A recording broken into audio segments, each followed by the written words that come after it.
This is 2018. Yeah, that's true. They're getting fingered. They're jacking off a dick. Like, they're doing something. So what age is appropriate for the whole package is what I'm thinking in my mind.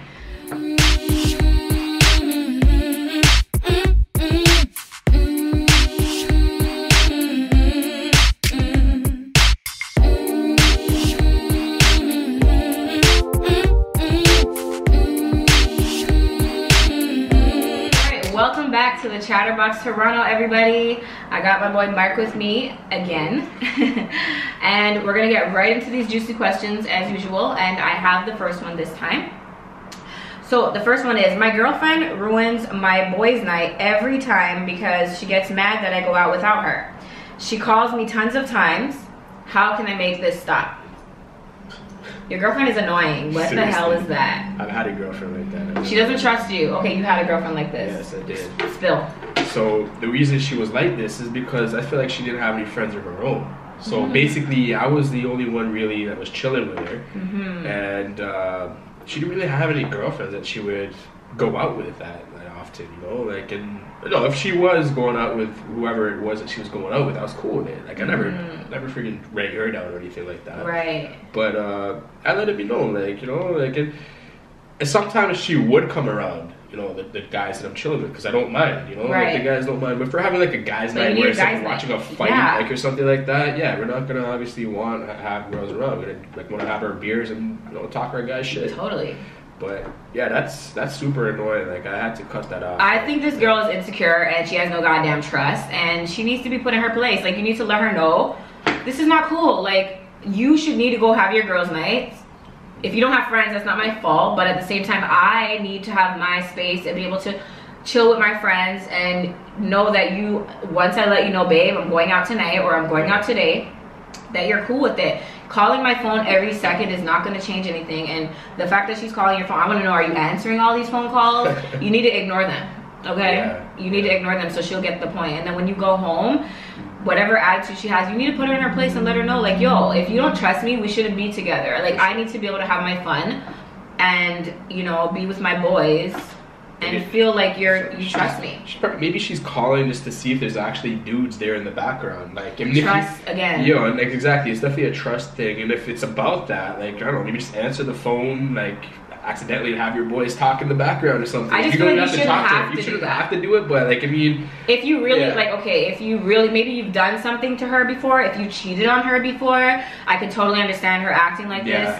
And in that case, what he's saying, I think, is totally fine for you to, you know, make sure that she can hear what's going on. But who wants to be in a relationship like that? Like, she's basically making you feel like shit every time you go out. So when you do go out, you don't have as much fun. Yeah. And like, that's a tactic that a lot of people do. Men do it to women too. And it's not right. I don't think it's right. And I think this is an unhealthy relationship if this is every time she ruins, so she's ruining his night. Yeah. Because he's basically like looking at the phone and then worrying what's gonna happen when he gets home. Yeah, exactly. He's not able to really engage with his boys, you know? And again, if you did something to hurt her in the past, this is your karma. Like, you have to deal with that if you want to be with her. Yeah. Aside from that, if you've never done anything to her to make her feel this way, I don't think you deserve that at all. Yeah. Like, she sounds horrible, and like, what the hell? Maybe, yeah, just to resolve the issue, maybe just give her some reassurance, like, you know, you're actually with the boys, and, you know, tell her, like, you know what, you don't need to call me all the time, like, just know that I'm there, and just reassure her that you love her. You don't want to do anything to hurt her if you have done in the past, you know? Yeah, and I mean, if you have done that in the past, maybe, like he said, bring her on a boys' night one time, you know, or two. Like, if you really love your girl, you don't mind chilling with her anywhere. But, you know, bring her on that girls' night if you have done something, on that boys' night, sorry, if you have done something to hurt her, so that she can see what the vibe is, what the environment is. And then from there, maybe she'll feel comfortable the next time you go without her. Exactly. But, yeah, if this is just something that's just happening every single time, like he said, if you really care, reassure her, keep letting her know, like, babe, I'm going out tonight, I just hope that you're gonna give me my space, I will come back around this time, like, you know, kind of give her that kind of peace so she knows when to expect you, and, you know, stuff like that. You can even check in with her if it's gonna be hours and hours, go run to the bathroom, give her a call, let her know you're good, you know, things like that. So you can do those things. It's just, to me, it's really annoying if this is happening all the time. Yeah. Because that's not fair. I don't think it's a situation where he's living with this girl either. He can't be living with her and she's still like that. It's even, well, I mean, that's why I said that's why I said, like, let her know what time you're coming home, because I was assuming that they live together, because, I mean, if you don't live with this girl and this is already happening, imagine when you live with her, like, shoot. That's a lot. That's a lot. Yeah, no. Yeah, I don't know. Get out. Get out. Run for the hills. But yeah, comment below if you've been in a relationship like this, either with a male or female, and they've acted like this, and how did you resolve it? How did it make you feel? Because I think that's another thing. Maybe he needs to let her know how it really makes him feel. Like, it makes me feel untrustworthy. It makes me feel like, you know, you think I'm doing something to you when I'm not, you know, just explaining and having that conversation. But communication is key all the way around, and it could help the situation. So that's how you can make this stop. Talk to her, reassure her, and then take it from there. And if she still doesn't trust you, I don't think this is a healthy relationship. Sure. Yeah, so comment below. Okay, we're gonna move right on to the next question, and Marky Mark has the next question. What age is appropriate to start dating? What age is appropriate to start dating? Dating includes sex, so I'm just gonna say, yeah, who's dating and not having sex? Well, when it comes to, this is 2018. Yeah, that's true. They're getting fingered, they're jacking off a dick, like, they're doing something. So what age is appropriate for the whole package is what I'm thinking in my mind. I don't know, girl, I don't know. I have a little girl, and this question is just, I guess, so defensive. Like, what age is appropriate to start dating? I'd say like around 17, like, is when I'd be okay with it, even though I know it's not logical. Yeah. I say that's the age that's appropriate to me, because by then you're almost done school, so you had time to focus on school without boys in your brain. That's true. But what age is appropriate? What do you think? I mean, I've had like little girlfriends in like grade 8. You know, like grade. What were you doing with those girlfriends? That's what I want to know. Grade 8, like nothing. Like I wasn't like. Grade 8 is how old? Like 15? Yeah, 14? Like I was like 13. Like I was, because I'm in December, right? So I was actually one of the youngest. Earlier. So like, I was like freaking like 13, like. And what were you doing with them? Nothing. Like honestly, like got little kisses here and there and stuff. You were touching the coochie and stuff. I might have felt like the breast is there, so something like humping, dry humping, that type of thing. No, nothing. Like in grade 8, it was very, very innocent. Like I've touched the boob, I saw stuff, but I never really. But I just feel like if you start at 13, like what happens at 14 and 15? Now you're like, I'm tired of humping. I'm tired of feeling it. I want to feel the real thing. Yeah, no? yeah, it's true. It's true. Yeah, I feel like especially for guys, like it's just like. Okay, I guess, yeah, right, what you're saying is like the appropriate age for all of that to be the whole package. Yeah. I would say, yeah, like 16, 17 is a reasonable Do you think it should be different for guys and different for girls? Yeah. Because if I have a daughter, and I know like how you're saying your daughter, like you definitely want the focus to be on school and everything prior to that, and not have a guy or like a relationship to kind of take away from that. You know what I mean? So. Well, I just think, because I was gonna say a woman's body is precious, but men's bodies are precious too. Like, I think it's equal. So but I do think that.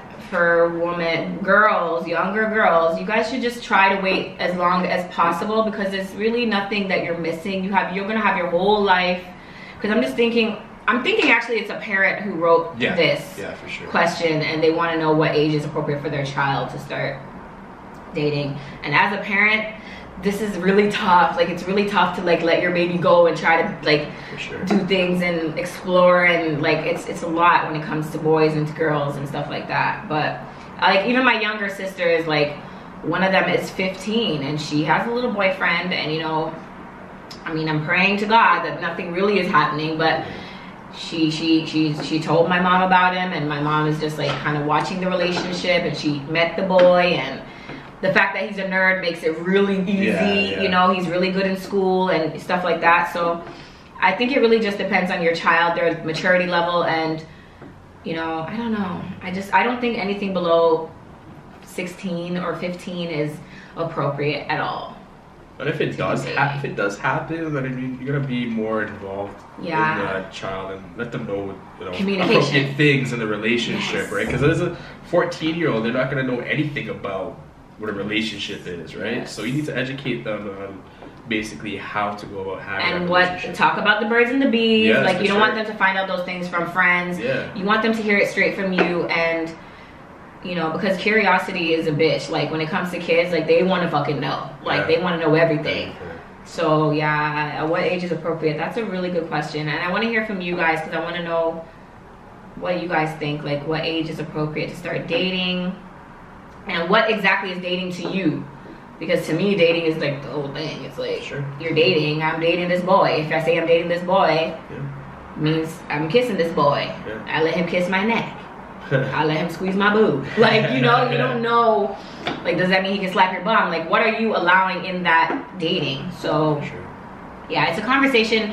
And then once your child does have that boyfriend or girlfriend, it's more conversation. What do you guys do? And, you know, chaperoning dates and stuff like that. And being in the back of the movie theater while they up there. You know, stuff like that. Just kind of monitoring them behind their backs. Yeah. I think that's the best way to do it. For sure. Like, yeah, because I'm going to be all up in her business and she's never going to know. You know, because I just want to make sure that I know what's going on. And I think that's a good way to parent. Like, it's sneaky, but at the same time, it's your child, you know, and they're still underage. You want to make sure that they're okay, right? Exactly.